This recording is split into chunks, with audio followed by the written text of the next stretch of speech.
Hey, what's up YouTube? This is We All Juggle Knives with a review of a GCS knife. That's the name of the brand. The blade length on this, 6.8 inches. Got a nickel pommel brass guard and a wood handle. It looks like stacked leather, but it's actually polished wood. This knife is a 1/4 inch thick at the spine. They're saying it's D2. And as you can see, the blade shape, it's an extra wide blade like you would see on some skinning knives. Now the grind on this is convex. Convex grind into a conventional V edge. Right, so the edge itself is not convexed, but the grind is. I hope that's clear. This came incredibly sharp. I mean, amazingly sharp. Someone definitely finished off the edge by hand. I can tell. There was no burr whatsoever on the edge, so I can tell it wasn't just like put on a grinder. It was actually finished off by someone who knew what they were doing. Right, now this brand is GCS Custom. The knife itself is it's not a custom knife. Okay, that's just the name of the brand. But the edge is a custom edge. I mean, a 1/4 inch thick.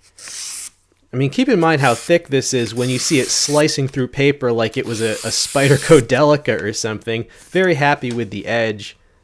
This is a more old-fashioned type of knife design. There you see it with a blackjack knife, which is based on older World War II style fighting knives, then the GCS knife, and then the Ontario Pilot Survival knife, which has been around forever. Now, just like a USMC K-bar knife, these knives have an enclosed tang, right? The tang goes all the way to the pommel, but you can't see it because it's enclosed, and then the stacked handles. You know, that's an older design that goes back to World War II and into Vietnam. It was very common back in the day. It does have some benefits. It gives you a more top-heavy knife, and it saves you weight. You do have to be a little more careful with it when batoning and stuff like that, just because the tang is noticeably more narrow than the blades themselves, but it's still a perfectly valid knife design. I mean, like I said, the USMC K-bar uses that same configuration. It's been around forever, and it's still a good knife today. And a lot of people don't like to baton with a knife anyway. I hear ya. But just to show you that this tang can stand up to some use, here's some batoning footage. Now this actually splits really well because it's a 1/4 inch thick, right? So you're pushing those pieces of wood apart very efficiently. Now I'm using a super heavy baton just because, you know, I didn't want to screw around having to whack this thing 50 times through a piece of wood with knots in it. I'm just using a really heavy baton, and also for testing purposes to show you this knife can take a hit. Yeah, this knife did very well. And I would prefer to baton with a longer knife or just use a hatchet. But like I said, because the tang is enclosed, I wanted to make sure to demonstrate that yes, you can smash on this knife. There's my mega baton. Yes, you can smash on this knife and it does survive. You know, it did survive. Yeah, I was really impressed by how it batoned.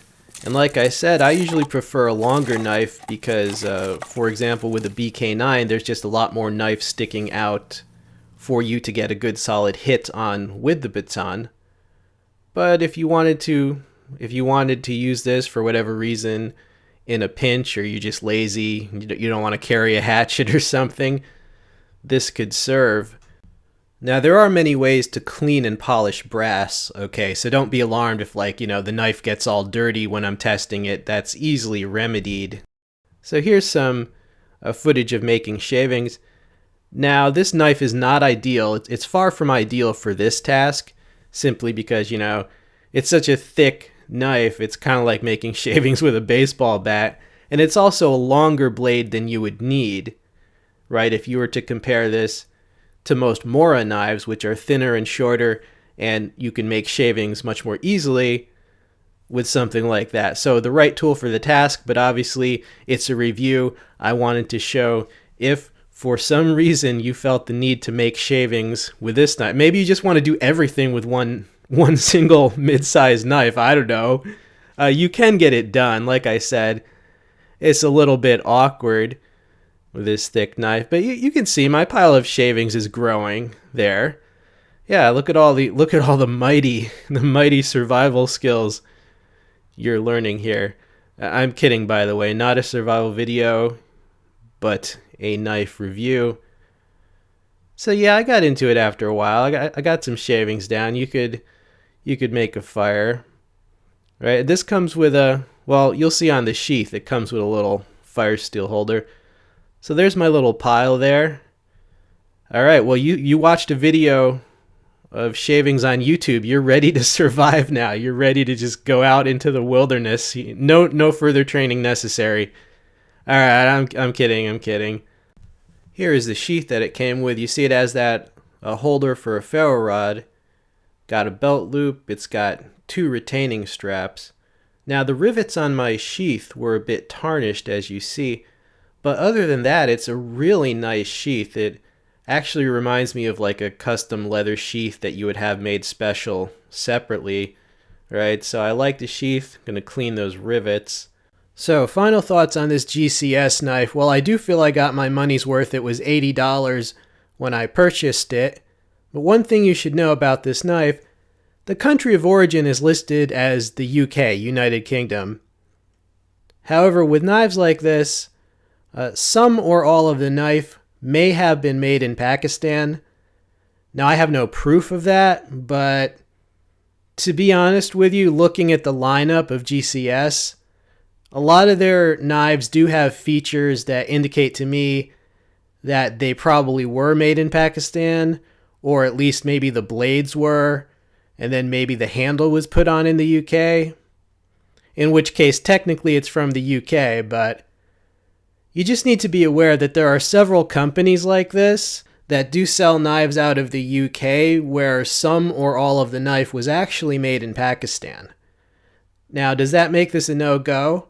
I'm fine with it because if it was made there, this is by far the highest quality knife that I've ever seen come out of that country, so if they're improving their quality level, that's what I want, and it's a good thing. I mean, you saw the edge on this. So yeah, these countries upping their quality level benefits us. The highlights of this knife for me, that convex grind into the very sharp hand-done edge, just how thick and durable the knife is. And I also really like this older design with the enclosed tang. Reminds me of many classic historical knives. And I also really like the price, $80. If this had been custom made in the US, yeah, the rivets on the sheath wouldn't have been tarnished. And instead of wood handle, it would be stacked leather. But it would also be about $400. So yeah, for the price, I am very pleased with it. I do recommend it. I will include a link. They sell these on Amazon. I don't think they sell too many at a time, so if it sells out, don't blame me. I'll include links to several by the same company. This was the best one that I found. So check out those links. They support the channel. Hope you enjoyed seeing this blade. This has been We All Juggle Knives.